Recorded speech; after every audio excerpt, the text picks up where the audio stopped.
A Day in My Life as a Work From Home Mom, Solo Parent Edition. Good day everyone! It's one more shift to go bago natin isi-savor ang holiday season. Mag-work muna ako ngayon to wrap things up and make sure na wala na ako masyadong aalahanin before ako mag-celebrate ng Christmas. So let's make our usual coffee at magtrabaho lang ng saglit. I will make sure na wala na akong dapat aalahanin para ma-savor ko talaga ang Christmas celebration. Uuwi ako sa hometown ko because nakagawian na talaga namin na dun sa parents namin mag-celebrate ng Christmas. Complete kami lahat at nauna na ngang umuwi yung ibang mga kapatid ko at dahil hindi masyadong stable ang internet doon, I chose na saka na umuwi kapag natapos na ang shift ko.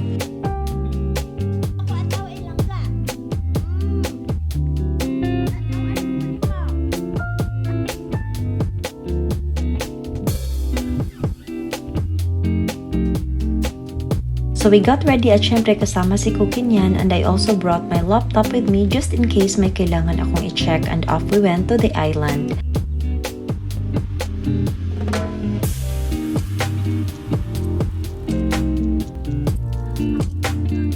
Nag-drive-thru lang kami ni Jeff and I ordered burger and fries while Jeff had chicken meal as always.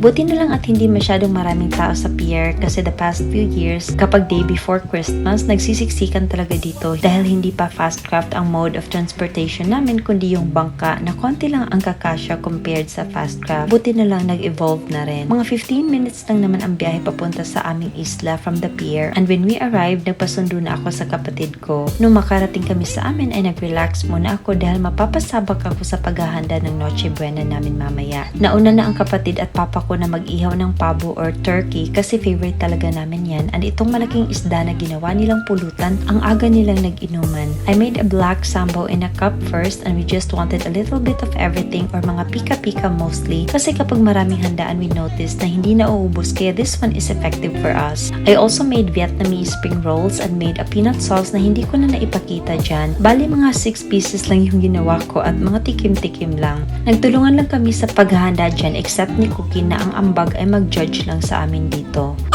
Nagluto rin ng ibang putahe yung mga kapatid ko like buttered garlic shrimp at yung sister ko naman gumawa ng macaroni salad. We also plated our charcuterie board and had some salami, biscuits and grapes, chocolates, then itong grapefruit and camembert cheese na masarap itong i-bake at pag nag-melt ilagay sa bread. Siniseryoso ko na ang pag-arrange niyan kasi presentation for me is the key to a festive holiday. Charing. Ito na talaga ang love language ko, yung maghanda sa mga mahal ko sa buhay and we share a good food together. I also cooked just a slice of salmon and made a cream sauce and plated it with French beans, cherry tomatoes, and slices of lemon. Nakabili rin kami ng rolls sa S&R and tomorrow pa naman ang expiry date niyan, so perfect na ito ilagay sa aming pika-pika.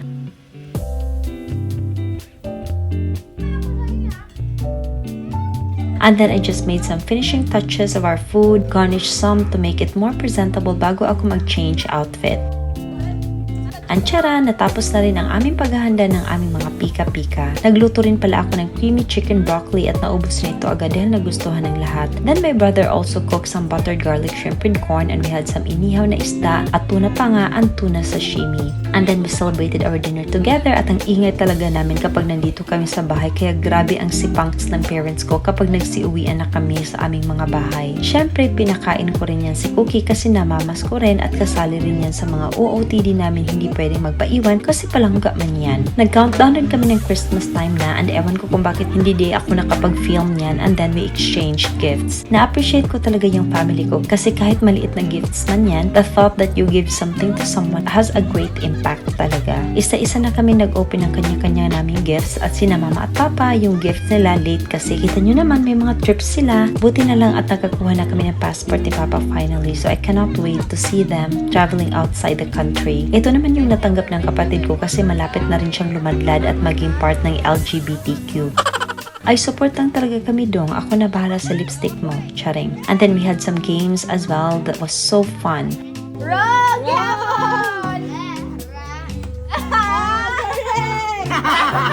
Ay, 1, 2, 3! Sa kung salang. Rock! Balik. Sige. Oh.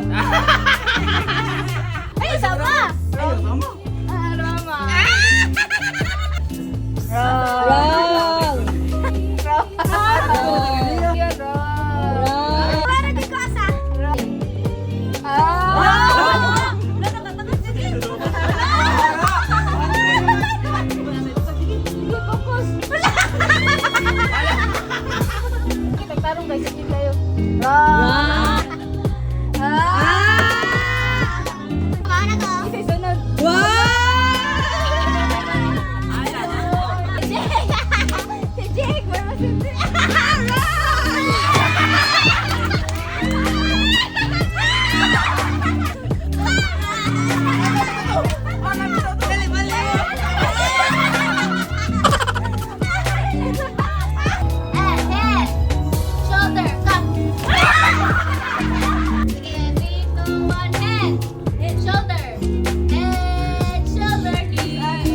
Head, shoulder, knee.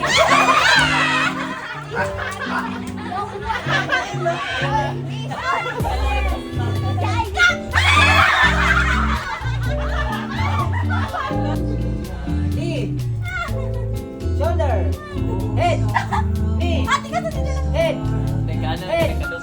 head, shoulder, knee, head, come! Our Christmas ended with games at pagkwikwentuhan. It was an amazing as always. Then tanghali na akong gumising at syempre kinain na yung mga leftover na ulam kagabi. Babalik rin ako sa bahay later kasi yung parents ko at mga kapatid mag-out of town for some business related trip. Nag-stop by muna kami ni Jeff to grab some donuts at akalain mo naubos agad ni Jeff ang 3 donuts in one sitting. I got exhausted yesterday and still on a holiday mode so nagpahinga lang ako the whole afternoon, and then nung gumabi na ay pumunta na kami sa fast food to have our dinner. Buti na lang at meron silang alfresco area dito at nadala ko si Cookie, so cheat day ni Cookie ngayon at hinimay-himay ko na ang chicken niya and we ate together. And that's how we celebrated our Christmas. Thank you so much for watching. Bye!